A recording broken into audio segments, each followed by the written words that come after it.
आइए सुनते हैं दुर्गा सप्तशती का 9वां अध्याय। उससे पहले अगर आप 8 अध्यायों को नहीं सुने हैं तो मैंने डिस्क्रिप्शन बॉक्स में लिंक दिया हुआ है, वहाँ से जाकर आप उन 8 अध्यायों को अवश्य सुनें। आइए आरंभ करते हैं 9वां अध्याय।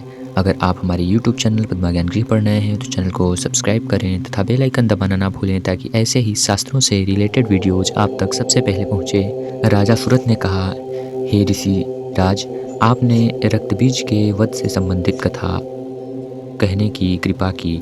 अब मैं रक्तबीज के मरने की बात की कथा भी सुनना चाहता हूँ तथा रक्तबीज के मरने के बाद शुंभ व निशुंभ ने क्या किया मैं ये जानना चाहता हूँ। महर्षि मेघा कहते हैं, रक्तबीज के मृत्यु के पश्चात शुंभ और निशुंभ को बड़ा क्रोध आया। अपनी भयंकर सेना के साथ इस प्रकार सर्वनाश होते देखकर निशुंभ माता पर आक्रमण करने के लिए अत्यंत वेग से आगे बढ़ा। उसके साथ बड़े बड़े धुरंधर असुर माता को मारने के वास्ते अत्यंत वेग से आगे बढ़ रहे थे। महापराक्रमी शुंभ अपनी सेना सहित माता को मारने के लिए आगे बढ़ा। फिर शुंभ और निशुंभ का माता से घनघोर युद्ध आरंभ हो गया। वह दोनों असुर माता से इस प्रकार लड़ रहे थे मानो बाण ऐसे चला रहे थे मानो मेघों से वर्षा हो रही हो। उन दोनों के द्वारा चलाए हुए बाणों को माता अपने बाणों से नष्ट कर रही थी। शुंभ ने तीक्ष्ण तलवार और चमकती हुई ढाल लेकर माता के सिंह पर आक्रमण किया। अपने वाहन की चोट माता न सह सकी और क्षुरप्र नामक बाण से निशुंभ की तलवार व ढाल दोनों ही काट देती हैं। तलवार और ढाल कट जाने पर निशुंभ ने माँ पर शक्ति से प्रहार किया।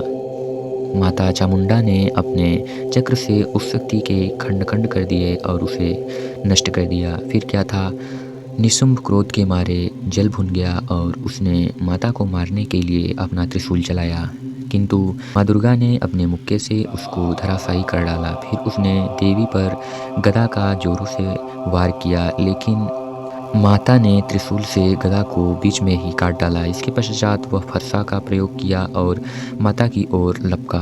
देवी ने अपने तीक्ष्ण बाणों से उसे धरती पर सुला दिया और मृत्यु के घाट उतार दिया। अपने पराक्रमी भाई निशुंभ के इस प्रकार मृत्यु को देखकर शुंभ क्रोध में भर गया और अंबिका को मारने के लिए दौड़ा। वह रथ में बैठा हुआ उत्तम आयुधों से सुशोभित हो रहा था। उसकी बड़ी बड़ी भुजाएं सारे आकाश को ढक रही थी। शुंभ को आते देखकर माता ने अपना शंखनाद किया और धनुष की टंकार भी की, जो अत्यंत कठिन टंकार थी और दुस्सह थी। साथ ही अपने घंटे के शब्द से संपूर्ण सेना को कंपायमान कर दी। वह ऐसा स्वर था जो मन में डर उत्पन्न करने वाला था। इसके पश्चात देवी के सिंह ने अपनी दहाड़ से बड़े बड़े बलवानों के मद को चूर चूर कर रहा था। आकाश, पृथ्वी और दसों दिशाओं को गुंजायमान कर रहा था। फिर आकाश में उछलकर माता काली ने अपने दांतों तथा हाथों को पृथ्वी पर पटका। ऐसा करने से ऐसा शब्द उत्पन्न हुआ जिससे थोड़े समय के लिए वहाँ पर उपस्थित सारे राक्षसगण और सभी भयभीत होकर शांत रह गए। इसके पश्चात शिवदूती ने असुरों के लिए भय उत्पन्न करने वाला हास्यनाद किया, जिसे सुनकर सभी असुर कांप उठे और शुंभ को बड़ा क्रोध आया। फिर माता अंबिका ने उसे कहा, रे दुष्ट, वहीं पर रह।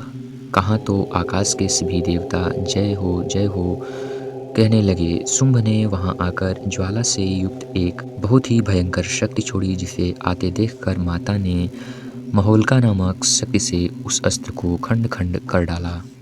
आगे ऋषि मेधा कहते हैं, फिर शुंभ के सिंहनाद से तीनों लोक व्याप्त हो गए और उसकी ध्वनि से ऐसा भयंकर शब्द उत्पन्न हुआ जिससे इससे पहले शब्दों को जीत लिया था।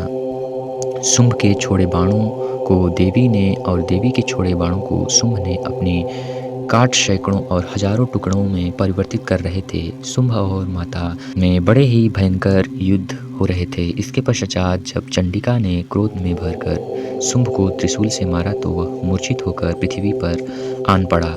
जब उसकी मूर्छा दूर हुई तो वह धनुष लेकर आगे बढ़ा और बाणों से उसने देवी काली तथा सिंह को घायल कर दिया। फिर उस राक्षस ने 10,000 भुजाएं धारण करके चक्रादि आयुधों से देवी को आच्छादित कर दिया। तब भगवती माता अंबिका ने कुपित होकर अपने बाणों से उन चक्रों तथा बाणों को नष्ट कर दिया। यह देखकर निशुंभ हाथ में गदा लेकर चंडिका को यह देखकर शुंभ हाथ में गदा लेकर माता अम्बा को मारने के लिए अत्यंत वेग से आगे बढ़ता है। उसके आते ही माता ने तीक्ष्ण धार वाले खड्ग से उसकी गदा को चकनाचूर कर दिया। फिर उसने त्रिशूल हाथ में लिया। देवताओं को दुखी करने वाले निशुंभ त्रिशूल हाथ में लिए आता हुआ देख चंडिका ने अपने शूल से उसकी छाती पर प्रहार किया और उसकी छाती को चीर डाला। शूल विदीर्ण हो जाने पर उसकी छाती में से एक उस जैसा ही महापराक्रमी दैत्य उत्पन्न हुआ। कहता था वह, रुक जाओ रुक जाओ। उसको देखकर फिर उसने त्रिशूल हाथ में ले लिया।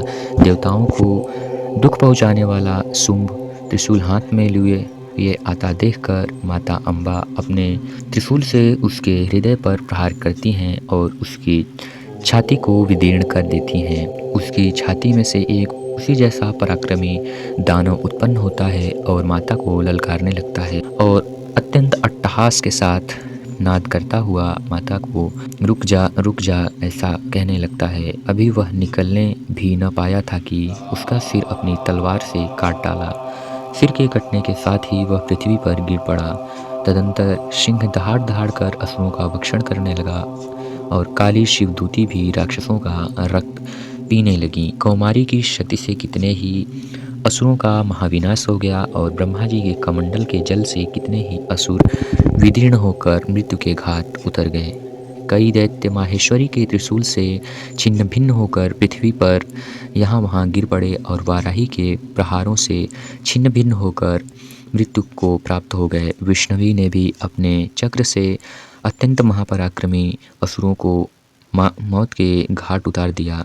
इंद्री से कितने ही महाबली राक्षस मृत्यु के घाट उतार दिए गए। कई दैत्य मारे गए, कई भाग गए, कितने ही काली शिवदूती और सिंह ने भक्षण कर लिए गए।